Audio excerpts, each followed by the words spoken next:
What a day, what a day. Today is the 6th day of November, and it's like 3 days after the elections, and we're still talking about the elections.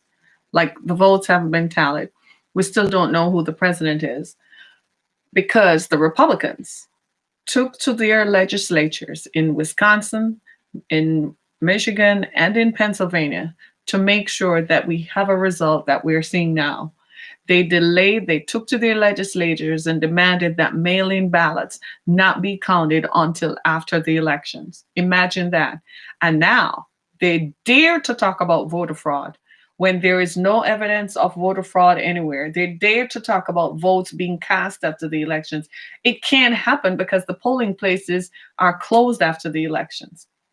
They're so disingenuous, it is unbelievable. The Republicans created Donald Trump, made Donald Trump president, promoted Donald Trump and Trumpism that has further left this country divided. Today is the 6th of November, but the good news is if we hang in there until the end of the day, we're going to see that Joe Biden will be the 46th president of the United States. It's only a matter of time. It's coming down to a matter of hours. Joe Biden has taken the lead convincingly in Pennsylvania with a lot more votes, less than 130,000 votes left to count in Pennsylvania right at this moment. There are less than 130,000 votes to be counted in Pennsylvania, and Joe Biden has convincingly taken the lead. And that does not include what is going on in Georgia. He definitely is going to get Georgia and Nevada. Arizona, I don't know if he's going to hold on to the lead. It looks a little iffy there. Trump can take that all he wants. We still got the Senate seat in Arizona, though. Mark Kelly, Gabby Giffords' husband. Remember Gabby Giffords, the congresswoman from Arizona who was shot in the head? Remember her? Because she dared to stand up to bigotry? Right. Remember her. Well, her husband was an astronaut. He's still an astronaut. He went to space and came back and decided to make a difference. Well, he got voted in. So we got that Senate seat. And he ran against Martha McSally, who is a Republican person who obviously can't win a Senate seat. So she's out. She couldn't convince anybody that she was worth voting for, so she's out, right? And so we get to this place now where we're looking at the election results and we're asking ourselves what happened in America, who voted for who, and we come to this point where even I had to ask myself, why do people of color vote against their own self-interest? The conversation has been going on about Hispanic voters and Latino voters who voted for Trump en bloc in Texas and in South Florida. Trump who placed Hispanics in cages. Trump who put children in cages. Who disparaged against Hispanic voters, called Mexicans rapists and gangsters and all kinds of stuff. And yet, Hispanic voters went and voted for Donald Trump. Why do people of color vote against their own self interest? I was a little concerned about the Muslim American vote because one statistic I had read was that they voted for Donald Trump, 85% of them. But I gather that's in one state. I'm not sure which state is that. That could be Texas or Florida. But I checked the statistics and found that 69% of Muslim Americans voted for Biden. One statistic said 70%, and this came from the Council on Arab Islamic Relations, the CAIR, CARE. They said that 69% of the Muslims whom they interviewed voted for Joe Biden. So they kind of got off with that because I was ready to take them on because after all, Trump did go after the Muslim group and called everybody a terrorist and said that people were terrorists and people are all kinds of negative things and they should be banned. So I was just about wondering, but the question still remains. I have my TV on the vote in the background on MSNBC. We're looking for a Joe Biden win any day now. It should perhaps happen within the next couple of hours. But it made me want to ask the question, why do people of color vote against their own self-interest? That's something that we need to talk about. And let me give you a breakdown of what happened in other communities of color. In Detroit, 79% Black voted for Biden. Detroit is 79% black. They voted for Biden. Atlanta, 52% black, voted for Biden. Philly, 42% black, voted for Biden. And Milwaukee, 38% black, voted for Biden, voted for the Democrats. So when you look at it, black people in America get it. They get it that even though the Democratic Party still does not respond to all the issues that the black community has in America, still they're a better choice than a racist bigot who continues to espouse and who continues to say negative things about the black community and who continues to say that black people in America should not have the rights to vote. Last night, the president, I don't know if he was trying to, I don't think it was a concession speech. I think he was just giving a speech in reaction to the fact that maybe Biden had just given a speech. But he said that Detroit and Philly are corrupt cities. The man has never set foot inside of Detroit in 4 years. How dare you talk about Detroit? Don't put, as Rashida Tlaib said, take the name of my city out of your mouth. That ain't no joke. That is a truth. That is true. Take the name of Detroit out of your mouth. He never set foot inside of Detroit. He has done nothing to enrich the lives of Detroiters except to promote an agenda that continues to marginalize black people in the city of Detroit and in America in general. And yet you want to talk about black people in Detroit. Don't go there with that. Black people in Detroit, in Wayne County, Michigan, handed this election to Joe Biden on a platter. Black people in Philadelphia, black people in Atlanta, black people in Milwaukee. And if he gets Arizona, it's going to be the people of color in Maricopa County, Arizona. If we get Nevada, it is going to be the people of color who voted for Joe Biden. So the Republican Party then is kind of pushing the attention away because they don't want to be held accountable that it is their racist agenda that engendered someone like Donald Trump to run for office, that provided Donald Trump with a platform to continue to espouse negative rhetoric and racist rhetoric from the bastion of the White House against the people of this country. We know Donald Trump is not a student of history. We know he doesn't know history, and he does not respect any of America's political processes. He does not even respect the political processes of the government that he supervises. Therefore, he's not going to respect the place of black people in this country. This country first began when white people came and kicked Native Americans out of their land and then brought black people here as slaves to work the land to make white people rich. That is the history of America. One thing this election has done, thanks to Donald Trump, it has shone a glaring light on the fact that people in America are divided. We are divided. 55% of white women voted for Donald Trump. To date, is 68 million people voted for Donald Trump. You know what that tells us? Biden has about 73 million of the popular votes. But when it's all done, he's probably going to have more votes than any president in history.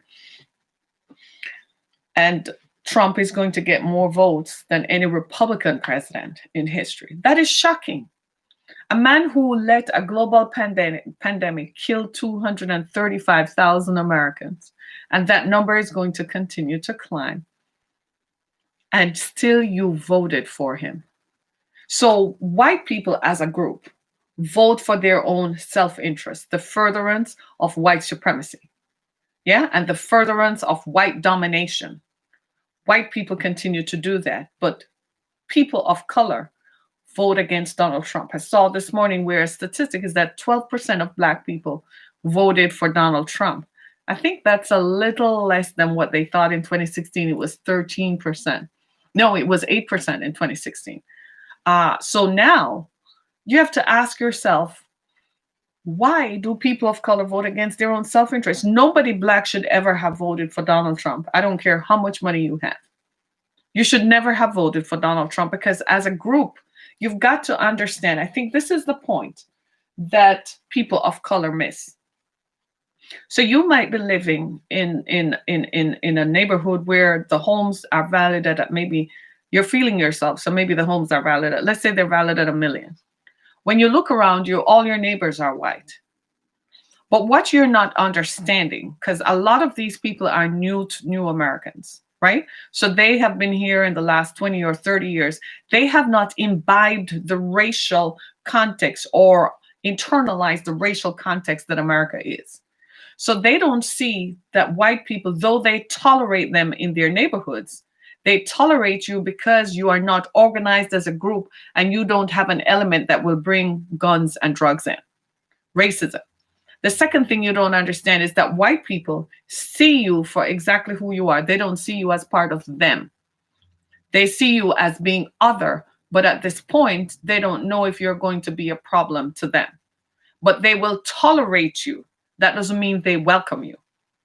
That's what people of color do not see. They're typically people who have been here 30 years, 40 years, they start getting the picture.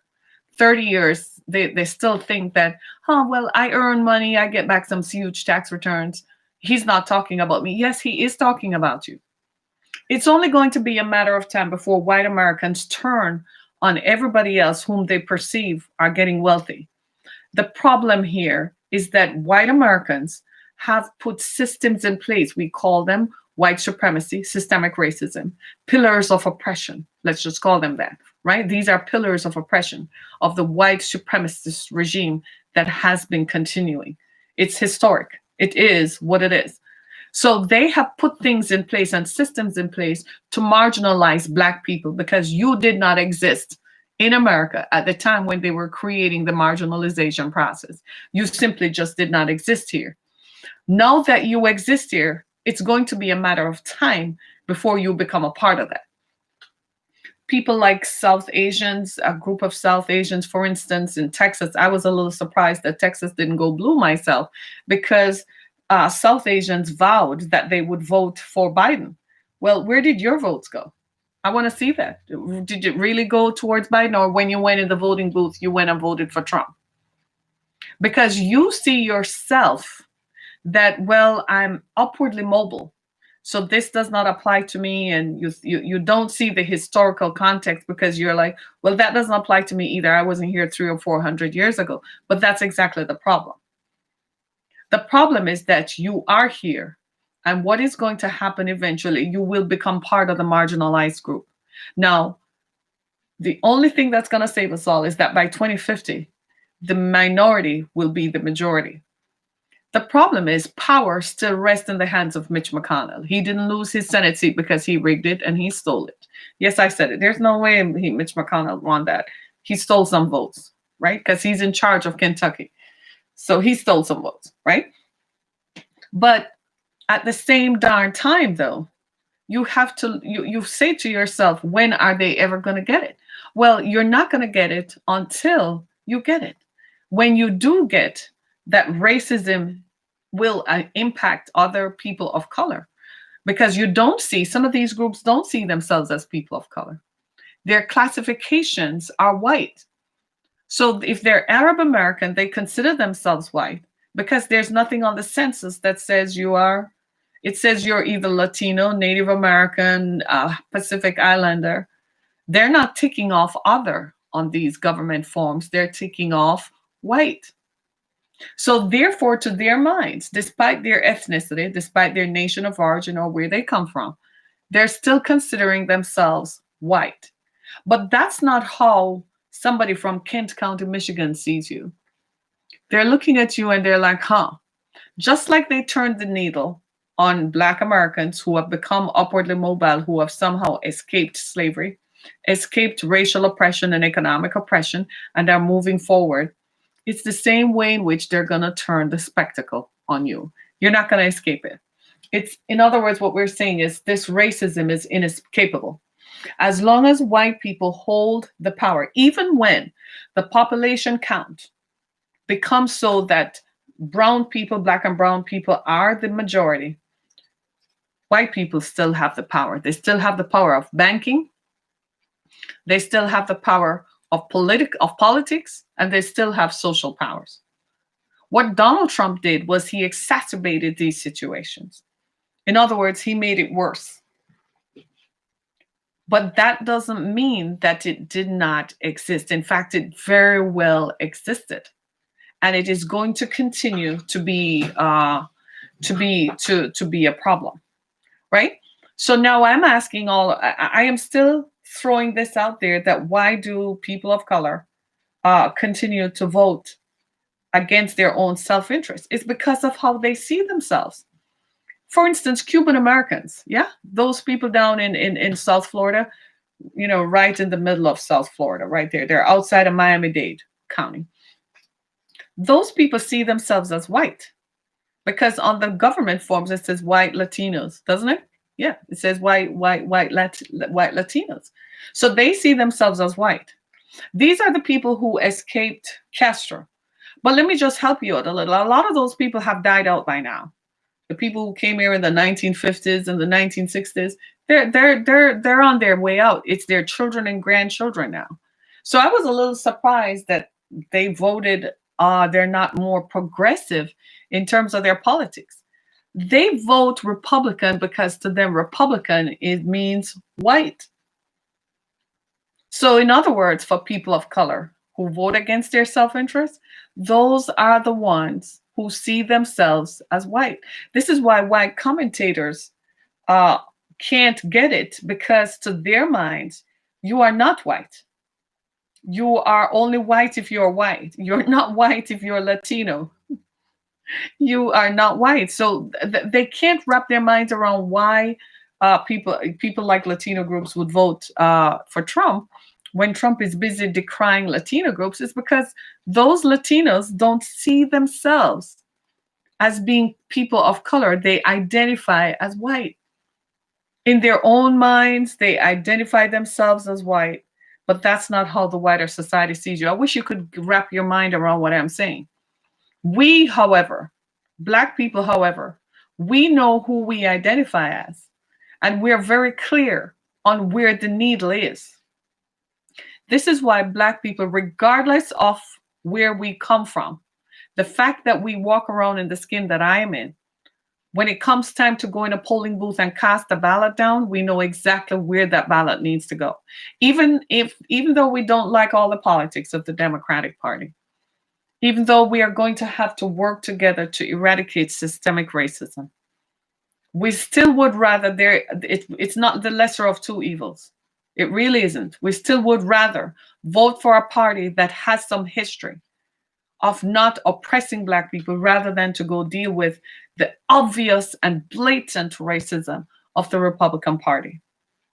The Republican Party are typical white slave planter mentality. You know, they hold you, they smile in your face, but they're busy stabbing you in the back. How many of us are around white women right now who are friends? You socialize with them, you work with them, they supervise you, you supervise them, they even come to your house. Are you now going to ask them, did you vote? Are you one of the 55% who voted for Trump?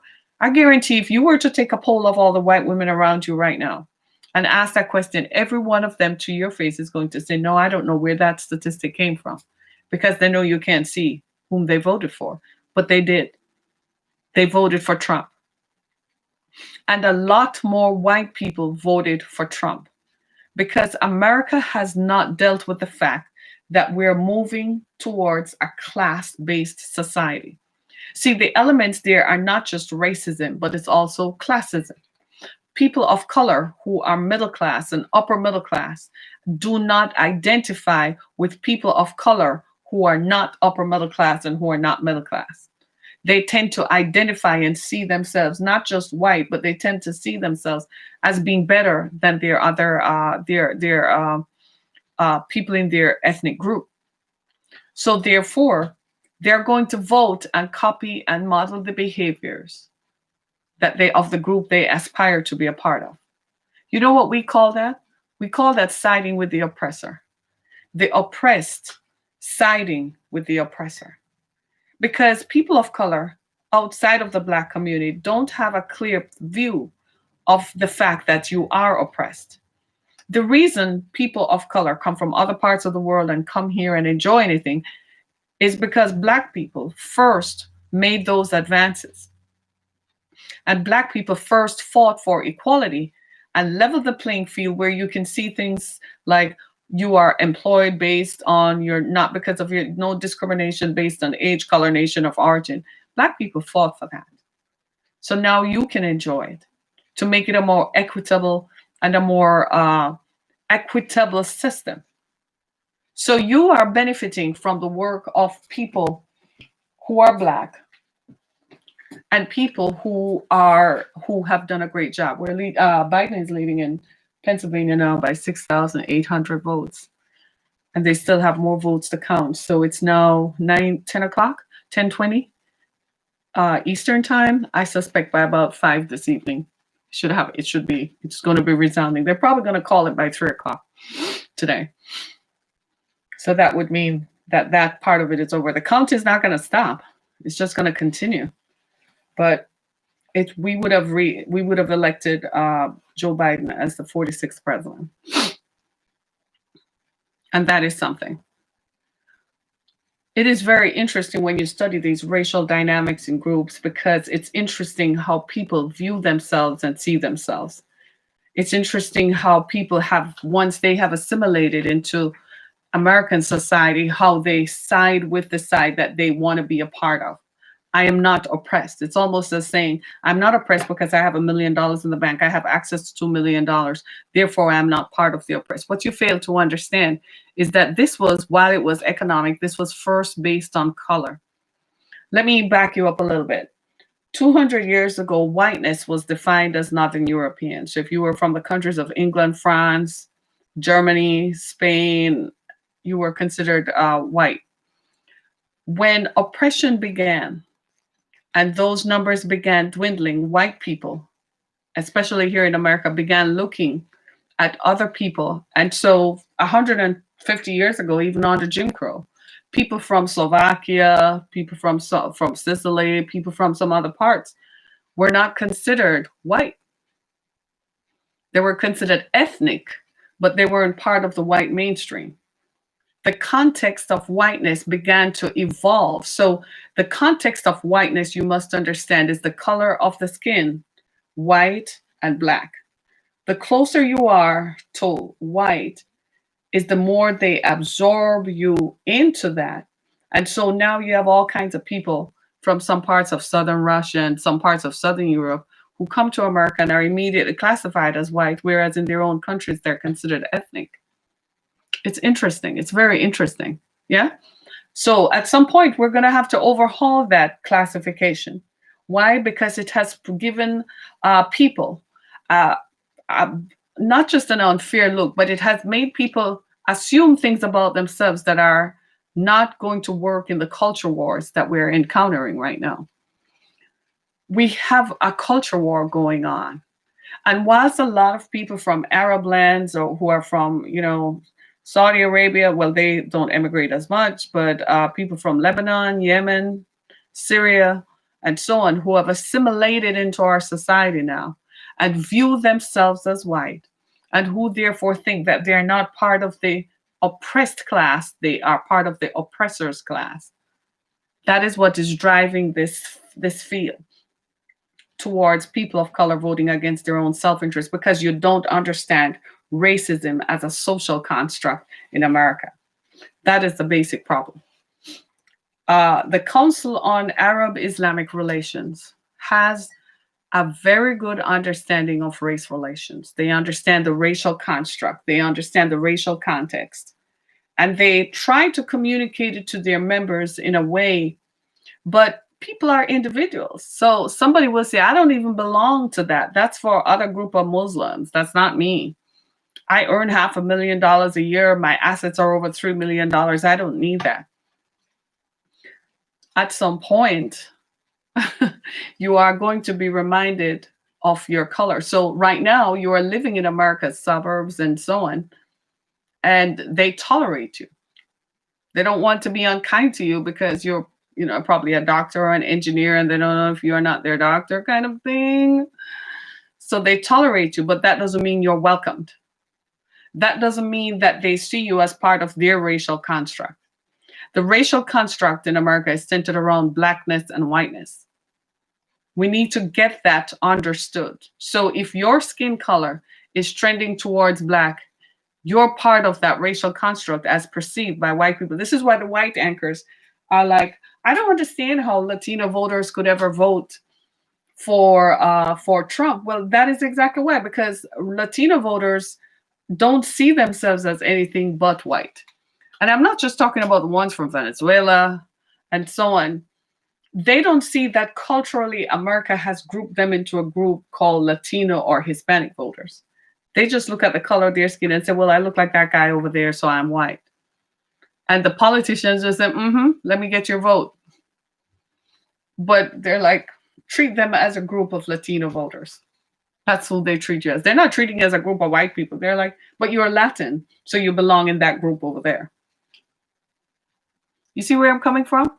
So we got to get to the stage where we understand, for instance, that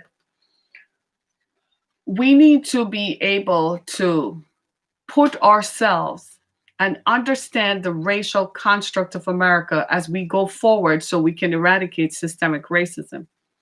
Because just like you, maybe some of you are self-starters, you own your own businesses, so you feel like you have crossed over. But your children and some of your family members are paying the price for the racial oppression that exists. And when I'm from the Caribbean, so naturally for my folks, it was like, well, we're not, we don't have a bone in this fight because it doesn't apply to us. And then we found out that it did apply to us. We thought culturally as a group, because we weren't part of the history, that it didn't apply to us, but then it does. See, systemic racism is the application of facts. I read a story about a young woman in Detroit. She's Arab American. And she was working in marketing, very talented. She worked for a large company, and she consistently was not being promoted by white people were always getting promoted.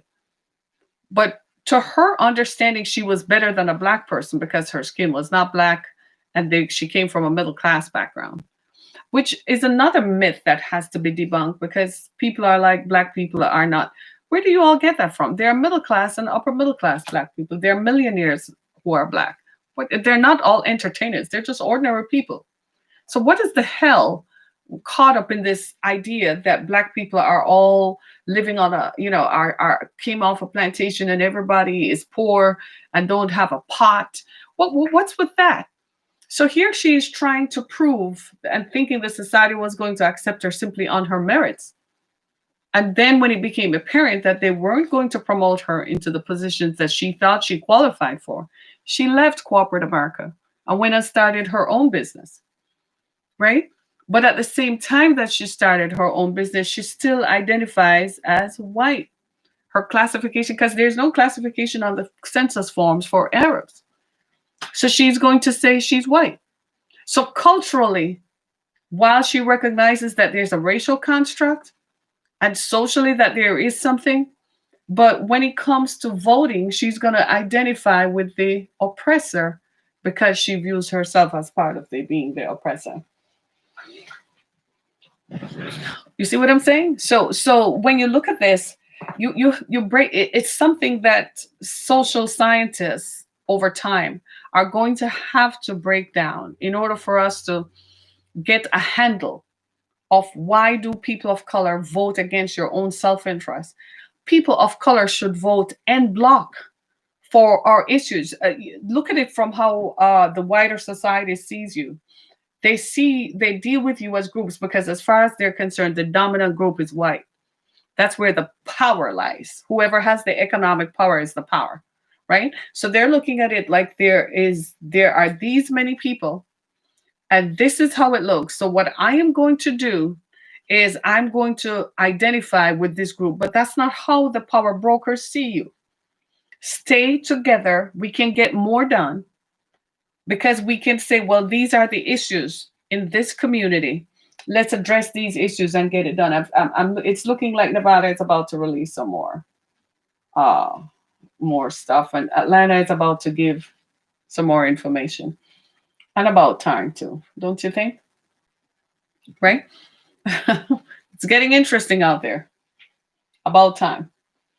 About darned time. They're about to make some, they're not going to call Nevada in a bit. They're not going to call Nevada just about now. It's just crazy. It's a difference of something, right? So now you see, and even with the elections, look at how the elections pulled out.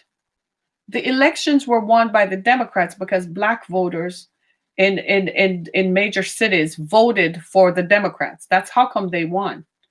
If people of color like yourselves don't unite around this idea that you must represent your interests and form huge voting blocks, you're not going to make it.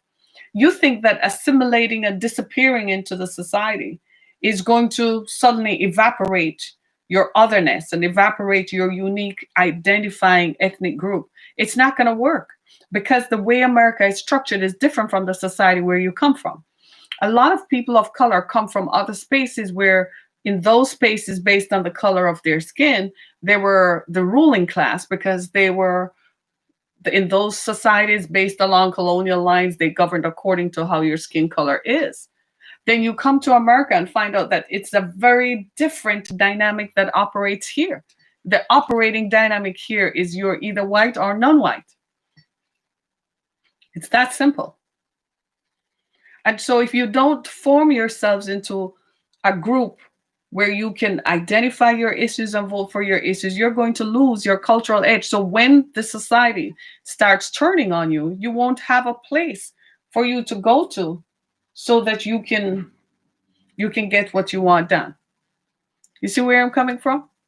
And that, my friends, is as down to earth as I can get. It's that down to earth. You come from places where in your country of origin, you were the dominant group based on the color of your skin because your skin was trending toward being white, and you come to America with that mindset and think that that translates into Americanness. No, it does not. In America, you're either white or non-white. And if you are non-white, then you are going to be treated as non-white when the time comes. You saw it in the Republican Party. There were a group, one of the most interesting things that emerged is right here in Metro Detroit, before when the campaign started last year, there were a group of people who were Chinese for Trump. I kid you not, there were a whole group of people in Metro Detroit, Chinese for Trump. Then came the coronavirus, and Donald Trump called it the China virus and the Kung flu, and made all sorts of disparaging remarks. Then the pandemic hit, and those people had practically lost their businesses. Shifted the dynamics. Prior to that, they were trending because they thought they were the ruling class where they came from, and they thought it translated into being part of the ruling class here in America. It does not. It simply does not. I'm going to leave you with this quote from Bob Marley. Bob Marley said, "Until the philosophy that makes one race superior and another inferior, until that philosophy is finally and permanently discredited and abandoned, there is always going to be confusion." That's as down to earth as I can get. My name is Harriet Kemick. Thanks so much, everybody. Be blessed.